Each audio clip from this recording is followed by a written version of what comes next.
Hello, hello, coucou tout le monde, bonjour à toutes et bienvenue donc dans cette nouvelle vidéo. Aujourd'hui, je te parle du lien qui existe entre notre corps et notre vécu émotionnel.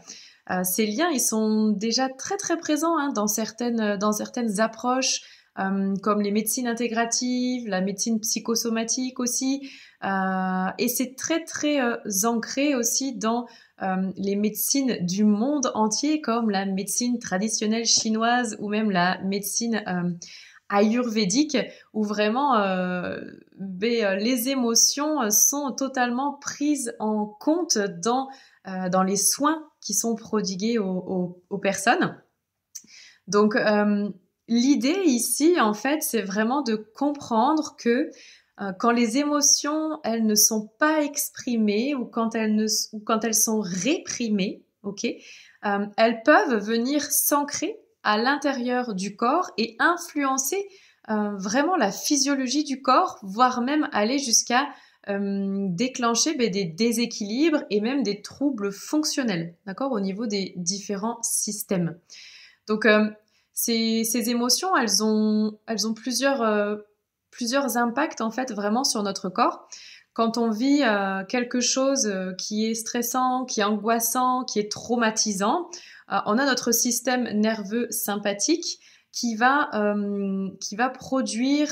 augmenter la production de cortisol et aussi d'adrénaline.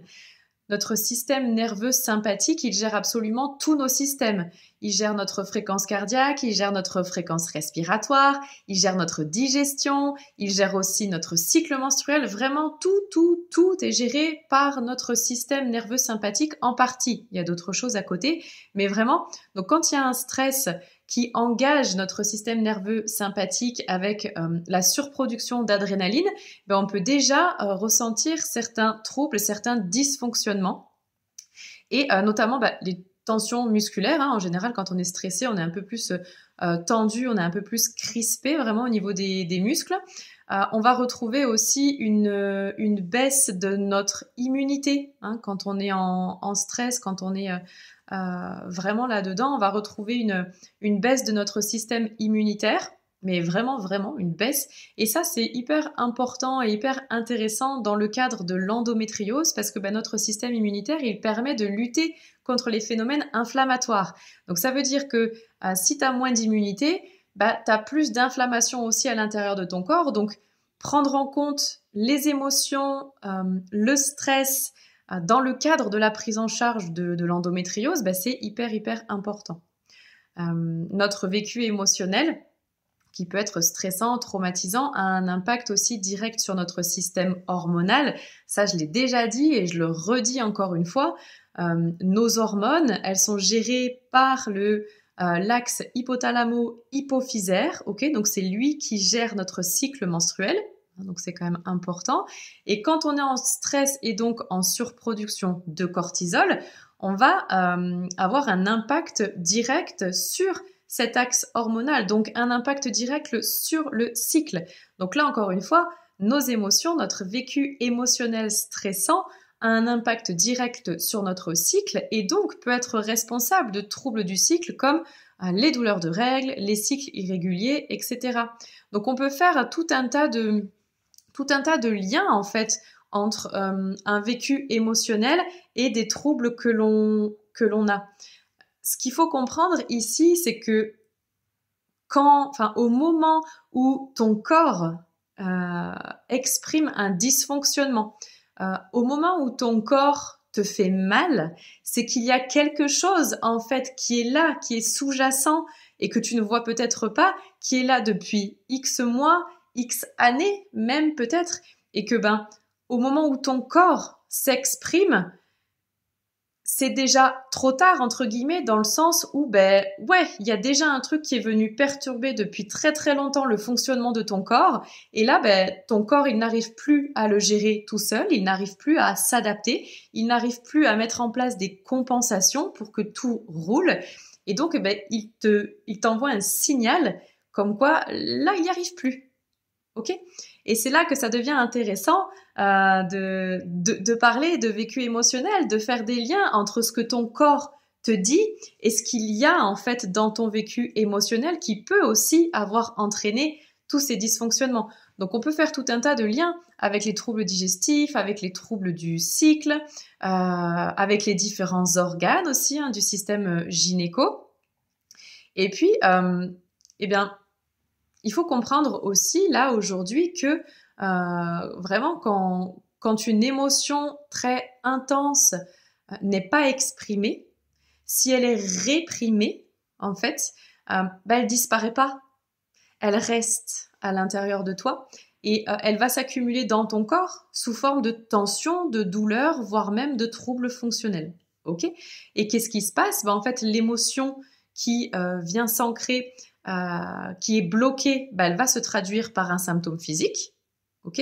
J'aime bien prendre l'exemple de quand tu vois, quand tu es en gros stress, quand tu es dans une situation qui te provoque de l'anxiété et tout ça, tu as du mal à respirer. Ça, clairement, c'est ton anxiété qui se répercute sur ton corps, ok ? Ton corps somatise, ok ? Ton corps peut venir aussi créer des mémoires cellulaires, c'est-à-dire qu'une expérience émotionnelle vraiment très intense peut venir laisser une empreinte à l'intérieur de tes cellules, ok ? Les cellules qui te composent et qui te font fonctionner vraiment. Donc, ces mémoires cellulaires peuvent venir créer des tensions supplémentaires, voire même très souvent, c'est des douleurs qui reviennent encore et encore. Tu vois, quand dans l'ostéopathie, par exemple, on le voit très très souvent. Pour un mal de dos, par exemple, la personne va être soulagée 3, 4, 6 mois, et puis ça va revenir régulièrement, par cycle, par période. Là, pour moi, c'est qu'il y a quelque chose d'émotionnel d'ancré qui fait que cette zone-là, au niveau du dos, elle est fragile et elle revient douloureuse systématiquement. Ok ?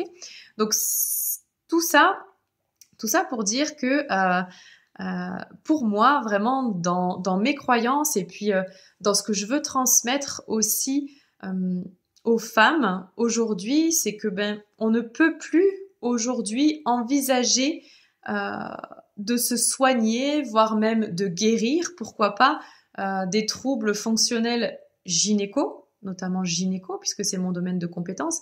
On ne peut pas aujourd'hui envisager une guérison, entre guillemets, ou du moins on ne peut pas envisager d'aller mieux, en fait, en soignant le corps d'un côté et en soignant l'état émotionnel ou en ne le soignant pas du tout.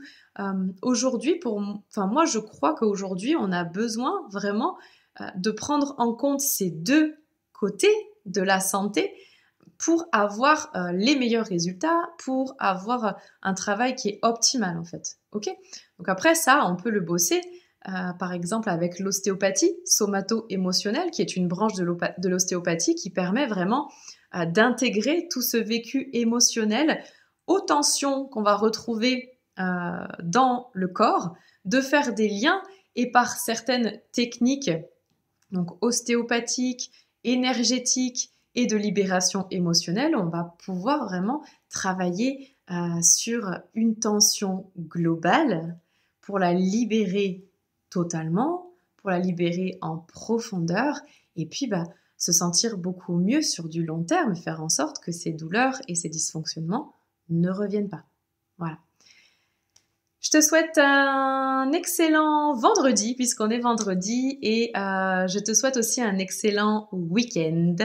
N'hésite pas à nous rejoindre dans mon groupe Facebook Welcome Woman, où je parle beaucoup de tout ça, des liens entre les émotions et certaines maladies, comme l'endométriose, comme le SOPK, comme les troubles de la fertilité, etc. Donc, je te mets le lien en commentaire là sous cette vidéo, et puis je t'embrasse. Ciao.